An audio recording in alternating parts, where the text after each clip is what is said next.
The Fed15 podcast is presented by Serving Those Who Serve, a fiduciary, fee-based financial planning firm serving federal government employees and retirees all over the country. This podcast is presented for information and entertainment only and is not intended to be taken as financial advice. All listeners should consult their personal advisors before taking any action.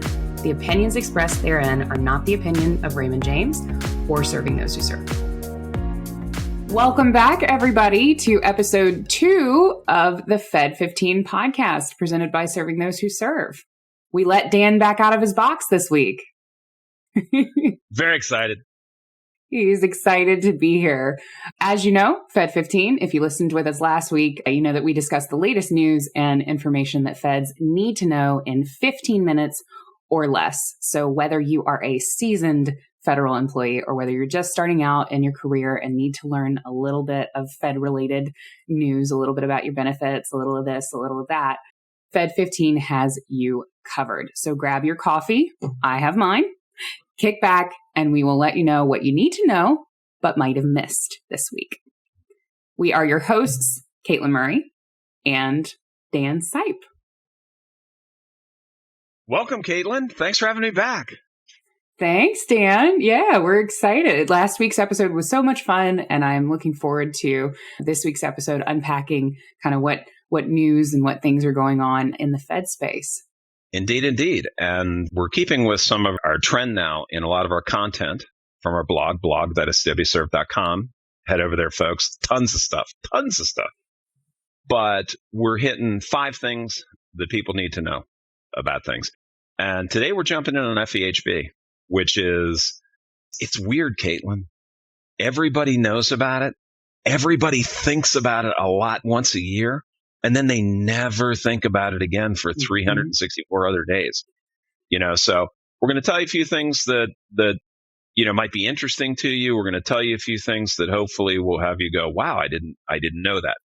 So kind of for starters, FEHB is the largest employer-sponsored group plan in the world. Okay, 8 million feds, Katelyn, feds and retirees. And the irony for me for this is I've been around forever. I'm like Stonehenge.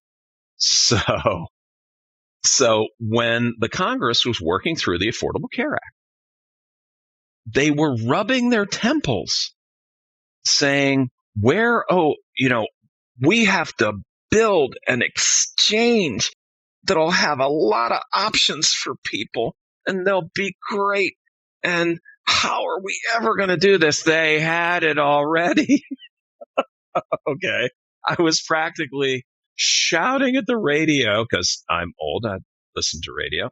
Shouting at the radio saying, guys, the FEHB marketplace, you've already got it. But I digress. So a couple of fun facts here. Started in 1960 with 28 plans. About 15 or so were available to folks in around the DMV. Okay. It grew. Okay. So we're up to understatement of the year there. It grew. We're up to 270 health insurance plans available with at least 20 different ones contained within that for each Fed to choose from. So as you're listening to this going, Katelyn, tell me which one to take. Not happening today, guys. And Dan's not going to say it either because there's too many moving parts. It's too complicated. But what we want to do is kind of flesh things out a little bit so you understand them.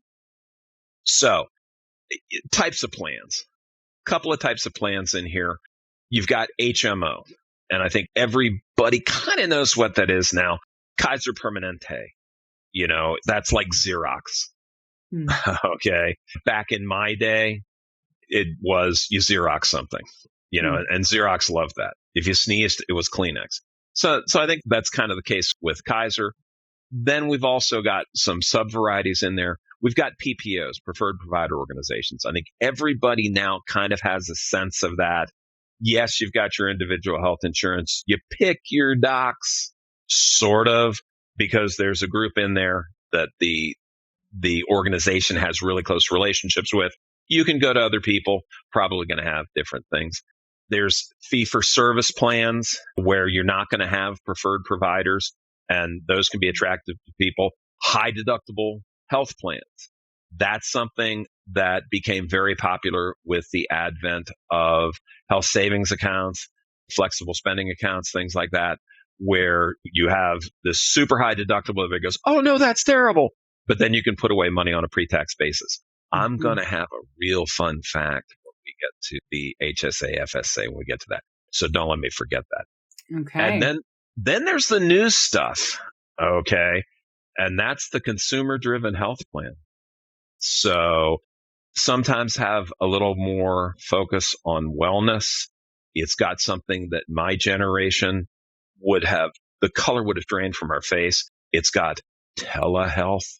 Wow. And I'll never forget the first time I found out that somebody I knew was taking an Uber.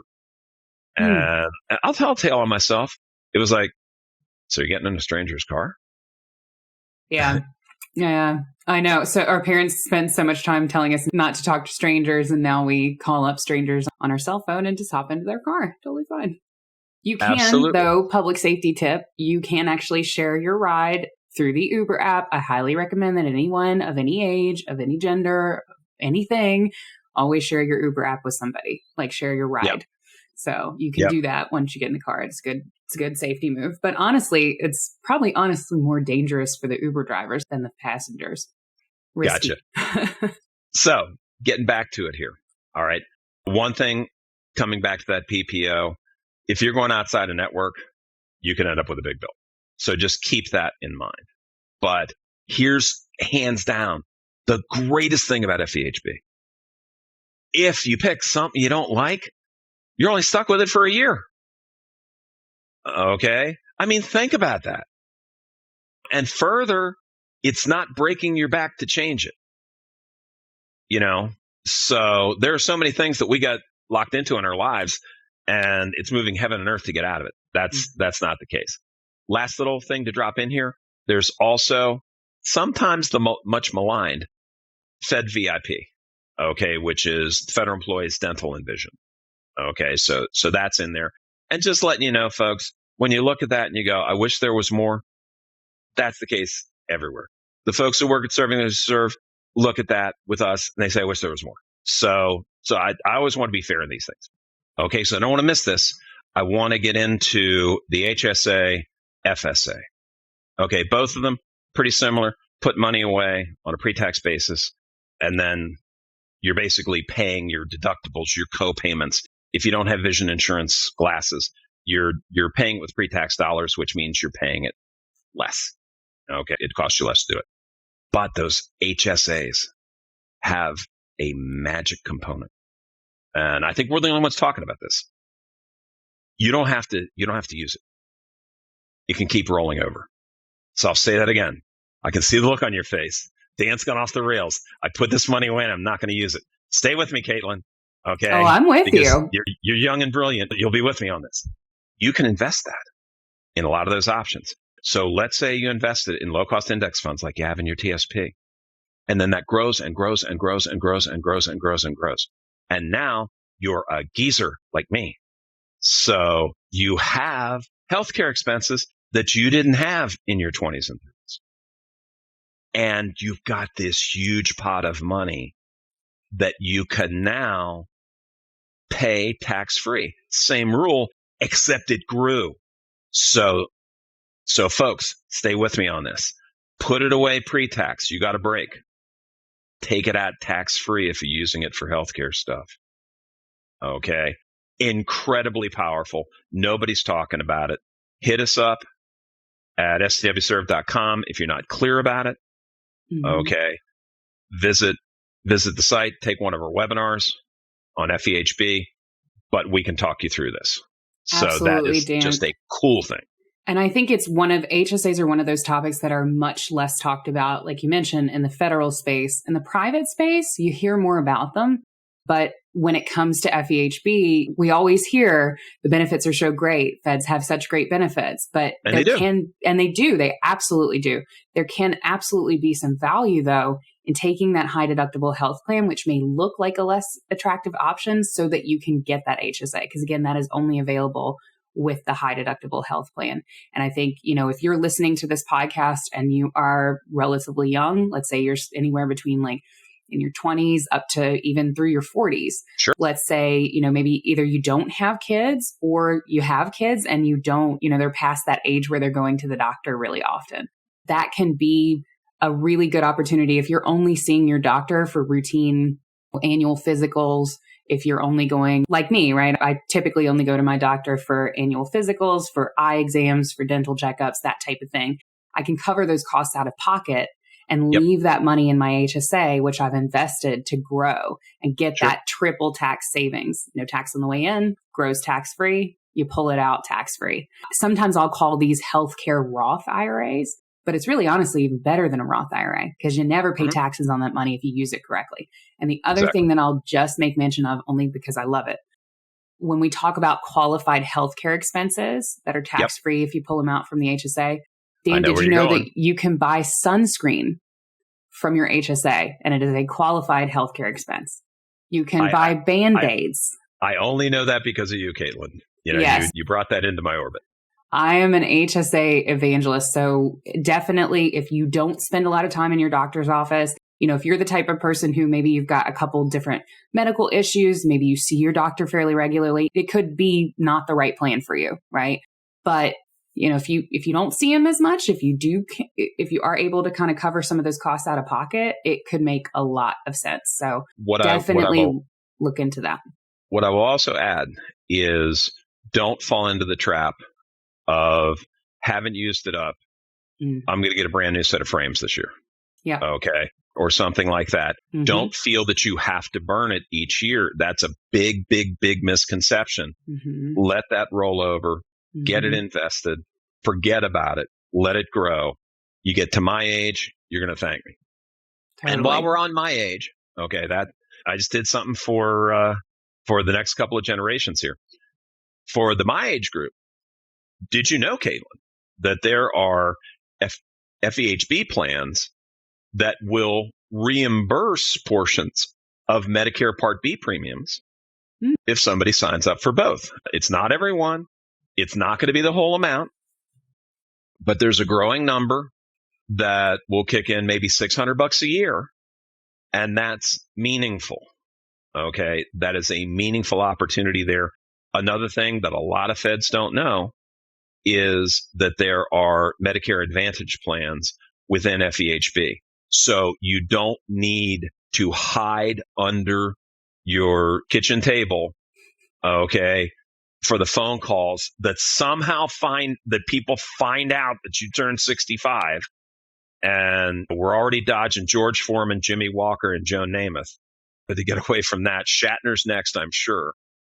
But you can explore Medicare Advantage within your FEHB. Never leave it. And if you don't like it, what did we learn, Katelyn? You're only stuck with it for how long?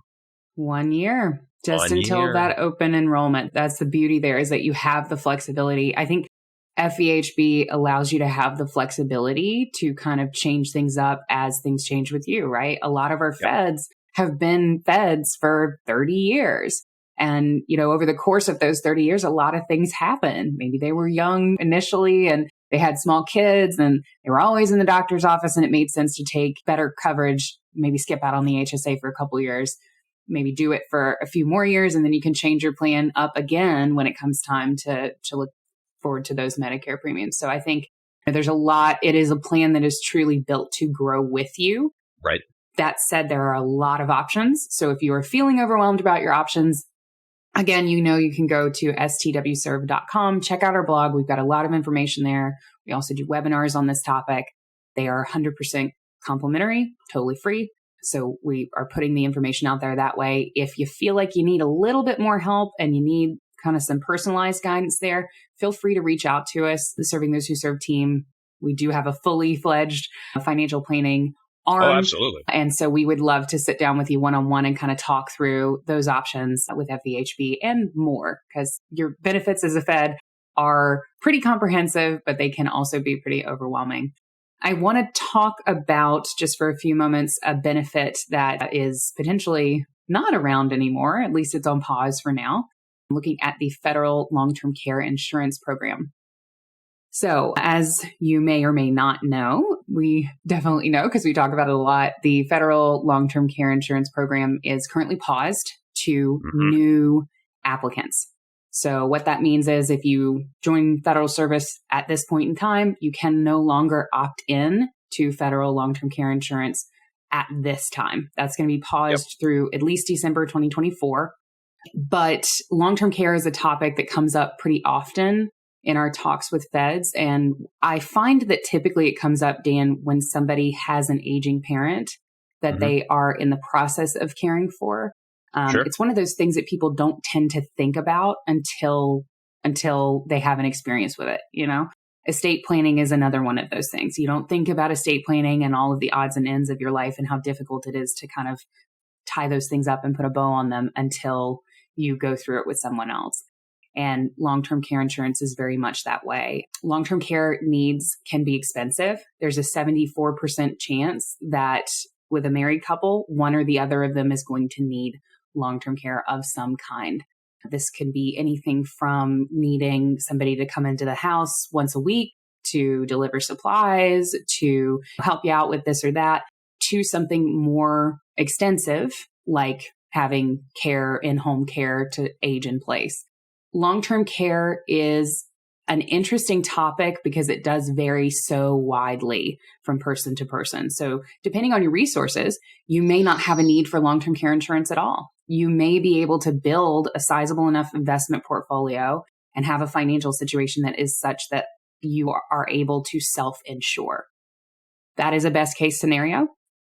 There are many people who are kind of not in that scenario and need a little coverage to help. So for that, we have long-term care insurance. It does exist in the private side of things as well as the federal side. So although the federal long-term care insurance program is paused currently, there are options on the private market. There's a couple different ways to look at it. You can get a they're disappearing. They're disappearing fast. They are. They are. One of the reasons for that, is I was there when long-term care was born. Long-term care used my parents' data. And if somebody went into a custodial care setting, if they were a man, they lived 2.5 years. If they were women, they lived 4. Well, my generation visited people in those care situations and made a conscious promise to ourselves we would never go in. So we are on the leading edge now. The boomers are on the leading edge and they're starting to claim, and they'll do anything to stay out of a facility. But that means in-home care, which on the plus side is less expensive, but we don't know how long we're going to last. Right. And that's scaring the dickens out of those insurance companies. So they're working their way through it. So as you were talking, the one thing that I'd add here is everybody needs a plan for this. You may or may not need a product, but you need a plan. And the biggest mistake I see is people double counting their assets. I'll use this for my retirement and also for my long-term care. Puts too much pressure on the asset. Definitely.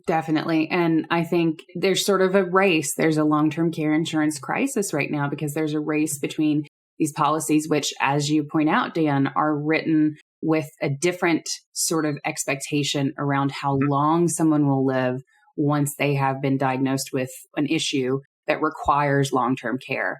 There's a race between long-term care insurance and the way that is structured and medical advancements, because medical advancements allow us to overcome a lot of these things that would have kind of taken us out earlier before. So the good news is people are living longer. The bad news is people are living longer.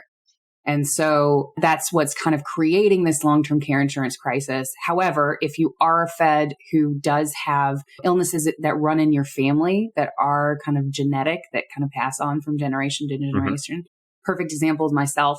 Diabetes runs in my family very, very rampantly. And diabetes is one of those illnesses that could result in a long-term care need later down the line.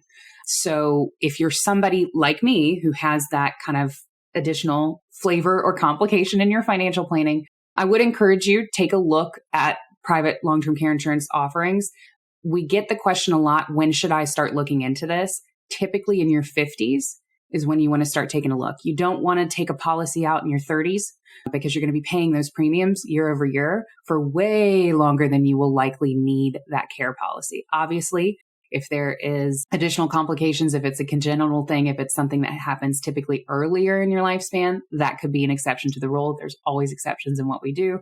But generally, you want to start looking at policies in your 50s. You've got options. You can do a straight long-term care insurance policy that's kind of a pure policy just for long-term care. You can also do life insurance policies that have long-term care riders. Being that you have that additional long-term care coverage on top of your life insurance, you're going to have higher premiums than if it were just a pure life insurance policy. There are a lot of different options. For more information on long-term care, definitely check out our blog. We do also, I think we're still doing our long-term care insurance 100%. Yes. Webinars, right, Dan? Okay. So yes. We do have a webinar on that more as well. More necessary than ever. Yep. Yeah, to learn about the options there. And like I said, if this type of topic, talking health insurance, talking long-term care insurance, it is deeply, deeply personalized and specific information. So if after looking at those resources, you think you might need some help, feel free to reach out to us. You can get in contact with us through our website on that contact page and have a conversation with a Serving Those Who Serve advisor who can help you evaluate options on that. You can always decide if you want a relationship with a planner. Mm-hmm. I do not believe it is in any way optional to decide not to have a plan for this. You have to have a plan. And I usually don't. I'm usually not that heavy-handed about things. Yeah. But you must have a plan for this because your chances of running into it are pretty dramatic. Mm-hmm. Definitely. Well, I think we are probably at time.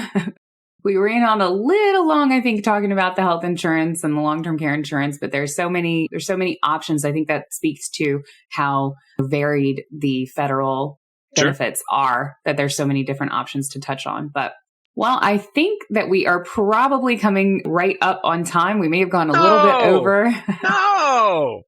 Yeah, the insurance options are pretty varied, so we get a little carried away. This is one of our favorite topics to talk about. But Dan, if you want to close us out. Folks, be sure to head over to our website, swserve.com.